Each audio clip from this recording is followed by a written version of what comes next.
Hey guys, welcome to season 2 of Chuck and Tuck. He's Chuck, I'm Tuck, and we are literally right after the state of the schools here. We're popped up in the hospitality room here at our high school campus, and my guy Chuck, who had announced his retirement as school superintendent last week, I believe. That's right. And so this is kind of your first major public appearance and one of our biggest event of the year when we get our stakeholders on our campuses. So Chuck, how are you feeling after wrapping up your last day of the schools? Yeah, I feel it feels good. You know, and really probably this whole thing won't get real until the next superintendent's named. I think once that happens, it'll be working on handing that off. And so, but yeah, I thought it went great. Had a great turnout. Yeah, and appreciate all the strong community support. Yeah, we had, so many of our elected officials that we collaborate with, starting with the city. You had mentioned 1992 graduate Mike Bailey, who's our city manager, as well as state leaders. And it's so good to see our board members as well. We had another friend today announce that he was leaving, and Rick Boswell, who I've known Rick since I was a boy, 15 years on the board. Yeah, that's a lifetime. How about that? That's a lifetime. And I was placed right next to him so that I would be good, I think is what Blair texted me. And then Rick told me he got the same story. So we were supposed to take care of each other, and we did. Now, you had a special guest today, in addition to Jennifer, your wife. You had your mother here. Yeah, my mom was here. She came up. She still lives in Tulsa. And I actually had a table. I've got Jennifer has an aunt and uncle, Orville and Sharon Cunningham were here, and they're both retired educators. They're retired from Grove and retired to Bartlesville, but they're both retired teachers, and they were here. And then my niece, Brittany Moore, who she's a librarian. She works at the city library, and she's just been here, I think it's been 2 years. And she does that, and she also teaches dance on the side too, and so she was tickled that she was able to join us as well. Also should mention Sharon Orville's daughter, Stephanie Cunningham, was also here, so I had a little family table over there as well. And your mom yelled to start off. She was hooting and hollering. That was my mom in the stands when there was 55 people on a Friday night at Custer Stadium when Chuck was principal and I was kicking for the Bruins. I don't think, having lost my dad this summer, I don't think, I'm sorry. I appreciate that, Chuck. You cherish those moments, you can, because you just don't know how long you have them. And seeing your children now that, you're a father, I'm a father, seeing them start to grow, I mean, that's the proudest moment, so why not soak it in? Because that's regardless of what LinkedIn tells us, whatever our job title is, the most important one is being a husband or a wife. That's right. and being a father. And I know you've carried that, and that's been very important, and something that you spoke about today in your speech. Yeah, I did. Yeah, Jennifer and I, we're going to have our 33rd wedding anniversary. I talked before about us being high school sweethearts and all that kind of stuff, but we'll have our 33rd anniversary on Friday. Yeah. Congratulations. Thank you. Yeah, it's been and I mean that too. I think that, we've Anthony, you've seen that as well. We all have, and even thinking about, politicians or whatever that have had a downfall along the way. Yeah. Typically, there's a chink in the armor somewhere. Yeah. And a lot of times it's folks that are maybe burning the candle at both ends. But if you're not sound, have that integrity just built into you, and to me that starts at home. Yeah. That's at home.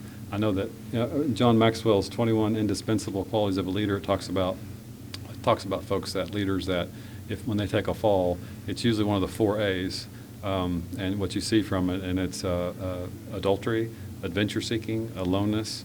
Think of the 4th A, or arrogance. Kind of the 4 A's about thinking about. I've always kind of struck home with me, thinking about people that I've seen, whether it's in town or something bigger than that too.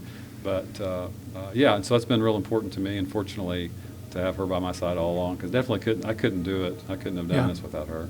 Yeah, because life presents so many trials and tribulations. Some that we can foresee just based off the season of life you're in, but also the ones that just happen out of nowhere, right? Where you're really tested, and your metal's tested, and you have to have someone at home that is got your back. And same thing, vice versa, right? Jennifer being a teacher this long, that's not easy, and teaching math to middle school. That's right. I mean, God bless her every day she goes. Well, and I think that too is also, and there's so many people, so I'm so fortunate to have her, and so many people don't have anybody. Maybe they passed away, or maybe they've never found their person. I mean, things happen.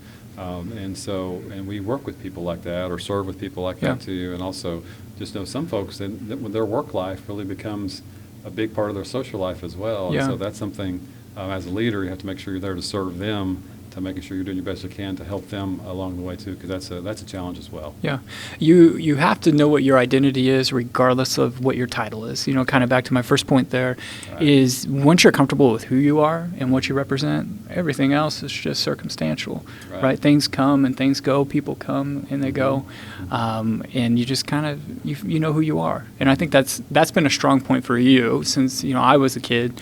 Is like what you're going to get out of Chuck day in and day out when he shows up. And being consistent and being present, right? And that's not always easy, right? When you have kids at home and you have your own needs and you're trying to balance. And so many of our educators out there do a great job of that. They really do. I know we talked to our team. I talk a lot about just how you spend your time, and I think about things that are, there's things that are important and things that are not important and things that are urgent and things that aren't urgent. And it's easy.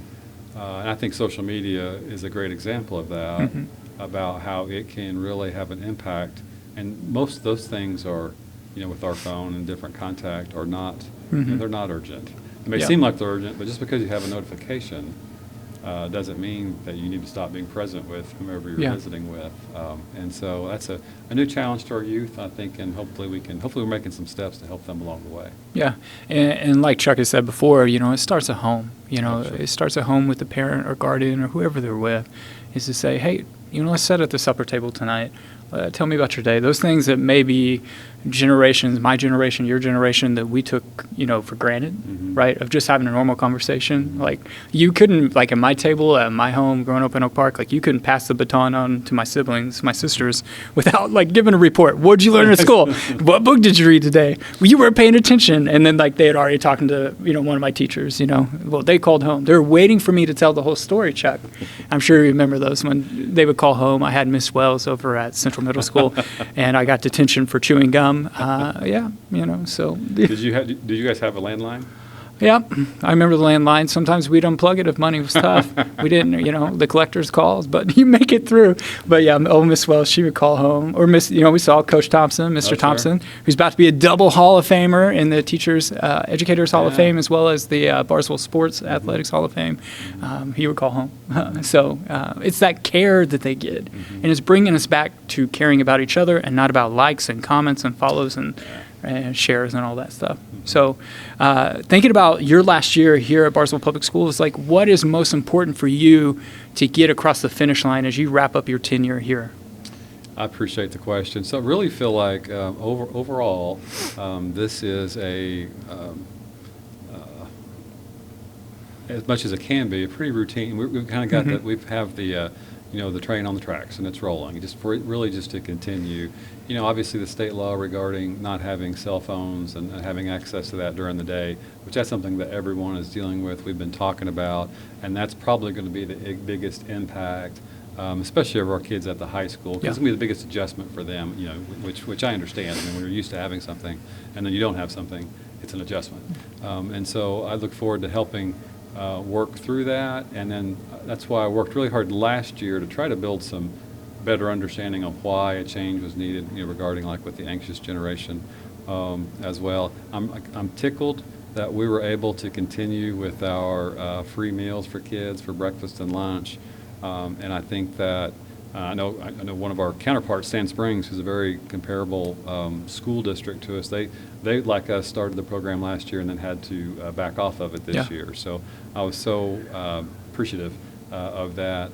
That we're able to continue that, and so I think that benefits all of us. And I think that kids not having DoorDash, for example, because to me that became an entitlement issue, and I think that because it was kind of the whole point. One of the whole points I was excited about kids not having because if you qualify for free and reduced lunch, it's awkward. Yes. And when you're in high school, who wants to admit that? And so.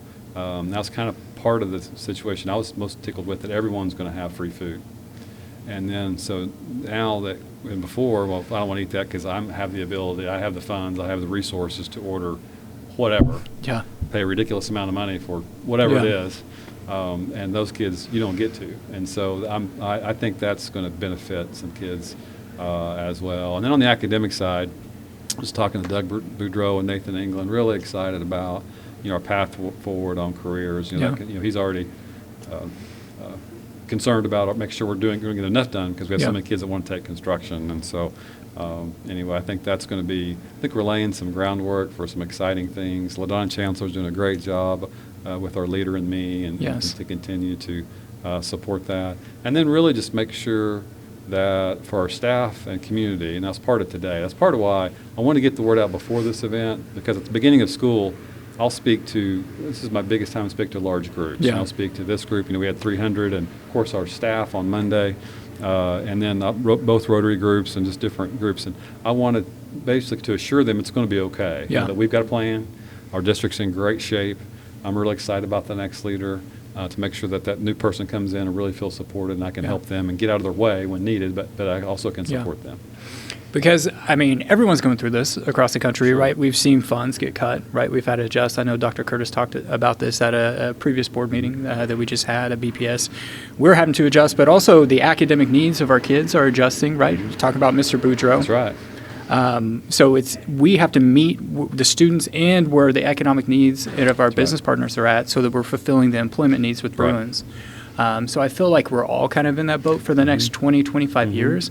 So I'm excited. Infrastructure growth for us. Mr. Boudreau told me how many 8th graders signed up. As soon as I saw him, I came inside. I was with Bruiser the Bruin. Shout out to Landon Watson for doing that for me. And that's the first thing he said. Well, you know how many kids signed up, Tuck? And I was like, well, Tuck, and I shared with him. I said, I think our ag program is just an example. It's an example. Look at what happened there. Oh, goodness. We just hired a teacher. And gave him a classroom space. And then here we are now. We have 4 teachers, and we've built 2 buildings, and we have all these kids enrolled too. And I can see the same thing, and not just on the construction side, but just in terms of those skills, those trades, those experiences, need to expand opportunities, which takes, like in that case, takes space and takes staff. Yes. But making sure that I can foresee. To me, that's where we're headed. Which I'm really excited about. Yeah, and we have great partnership with Tri-County Tech, with Career Tech, and we kind of fit the needs, between BPS and also with Tech, and share our kids with them. And, I know Tech has some changes as well they're going through. I know they're offering Oklahoma Westland English Comp 1, which is kind of a first. Dr. Flick. Now that's going to take a while for me to get used to. That. Shout out Jason Flick talking to me about those changes for their delivery. And for us, we have basically kids attempting 600 college credits as an aggregate here at the high school between sophomores and seniors. Because Oklahoma Westland is doing a beta, they're testing out taking sophomores for electives, not for core classes, here from our high school. So it's exciting times because kids are trying so much. And is there going to be, some trials and tribulations through that? Sure. On both sides. Sure. Between the kids and the school system and our higher ed partners and career tech partners. Sure. But we're going to find our path forward. We are, and I had visitor, Don Raleigh is a new Rogers State president, Dr. Raleigh, and I've known, and what's great I'm so excited about him being with Rogers State University, being the new leader there, is he has a K-12 background. He and I coached high school basketball against each other. I was at Pasca and he was at Dewey. Ooh. And so we both make different career paths, but he was a school superintendent at Pryor for I think 13 years before he retired and worked at Liberty University, and is back. But his heart and his passion is for us. Is with K-12 too. So I'm hopeful that Rogers State also will be, which we work with them also too. But it's just another opportunity. Just another opportunity to help our kids. And what's great is, yes, there are some, like we've talked about with Comp 1 and government, those core classes that everybody has to take on their degree pathway if they do choose to go to college, associate's or bachelor's degree. It's good to have multiple options because they fill up. That's right. What's cool about RSU is they've really worked with partners like Phillips 66, who we also partner with extensively, to make it affordable. Because we went from a situation where kids were paying $500-$600 a class, and now it's dropping down to just a little bit under $100 at a couple partners, including RSU. So that's been a big growth. And I know Rhonda here at the Bartlesville campus is real excited about that, because anytime we can give kids access and equitable access changes the game. Because I could have never afforded to take, because we had RSU on campus back in the day when we were here. And that was also a different time where you could just say you're in a class and then disappear for a little bit. I can think of a few teammates. I will not put them on blast right now. But they eventually find out when it comes time to turn your transcript in, and it says a big fat W or an F. So, but yeah, so there's growth. Sure. What are you most hopeful when you walk away and you hand the keys over? What are you most hopeful for growth-wise for the school system?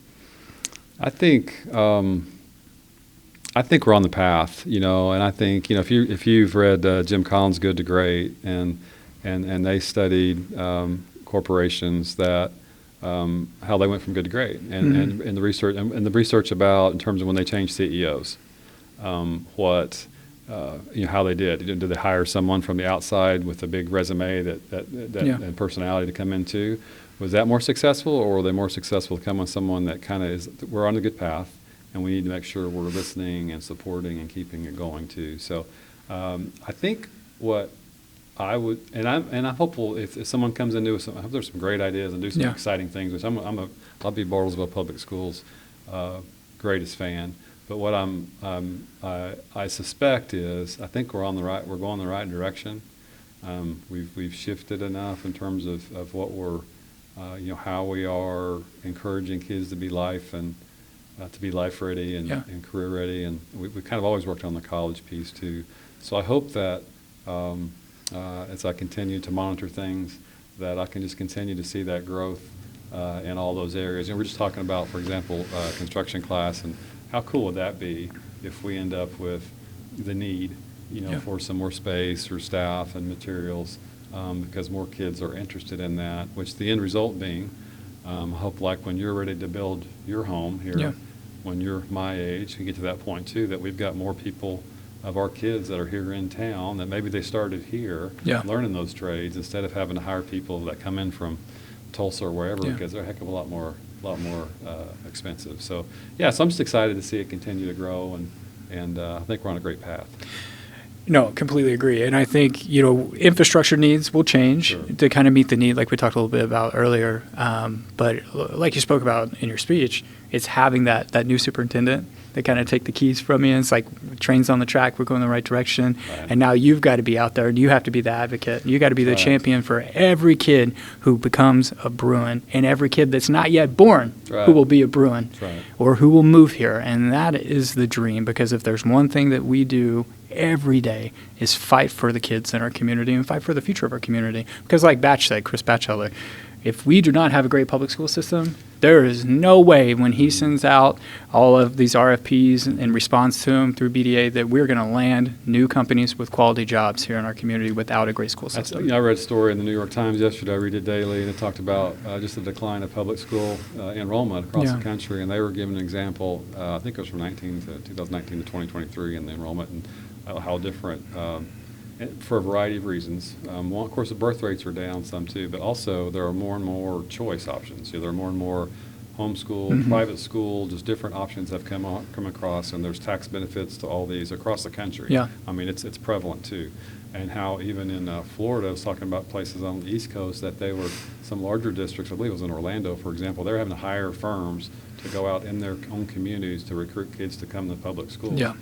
And so, which made me think I was proud, because of really I feel like we've made enough adjustments along the way, even though there are tax credits and different things for families, and families want to choose whatever's best for them. I'm all for. But to making sure that we have a good enough product for kids that we're continuing to grow, because without that growth we wouldn't be able to make these investments in all the different opportunities that we currently are.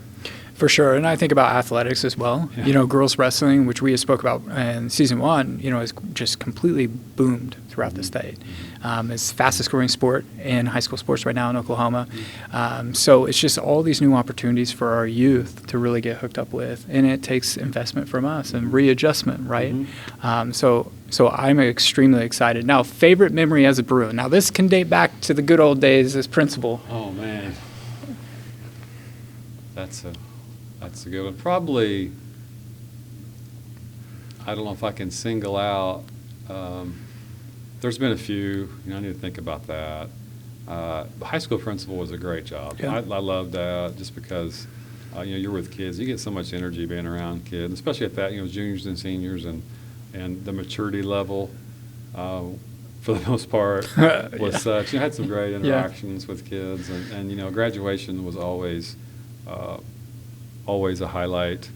So probably graduations when I was high school principal, probably in that time was probably some great moments. But I can tell you, when I went to when we got our first FFA end of the year program, and of course they gave me an award, which is not the point. The point was that when I saw all the kids that maybe before didn't have a place in our school, many kids, Yeah. where they were getting their blue jacket, and I was thinking, man, that's really cool. Yeah. Because they didn't get to do that before. I mean, those things don't magically happen. And so I remember telling my wife, I said, this may be it. So that's a couple. Yeah, and those are good ones. I think back to the old field house. Yeah. And Good there's so times. many people in our community that cherish those moments. Oh, yeah. But it was like, it's, and this from coaching in smaller schools. sir. It's kind of like Friday Night Lights. Yeah. That was our Friday Night Lights back in the day. And we'd all lock the doors, a fire marshal down here, but having those moments together, just coming.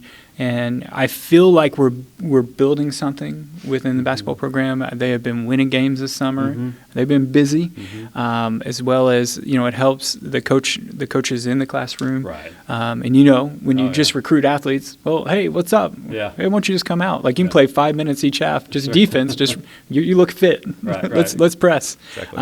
But then like football is coming up, and Yeah. 3 state playoffs in a row. That's never happened in the Bruin Yeah. era. So excited for Coach Wright. We recorded the kickoff show this good. morning. Yeah, I look forward to hearing that. So excited for August 29th on the Friday night. That Friday night we'll take on the Newcastle Racers, try to rematch. They beat us in their first ever 5A game last year. So we're excited to play them and meet the Bruins, which is so cool that we have all of our youth football kids that come out of the tunnel. Just things like used to just like stare through the fence at practice when I was young like that, playing football and soccer, dreaming of my day under the lights. And but we have this path, so many pathways that you can hop on. But thanks for joining me right after State of the Schools. You crushed it as always. Standing ovation before we could even get started. And I'm so glad that your family was able to make it and be here with that moment and cherish that moment.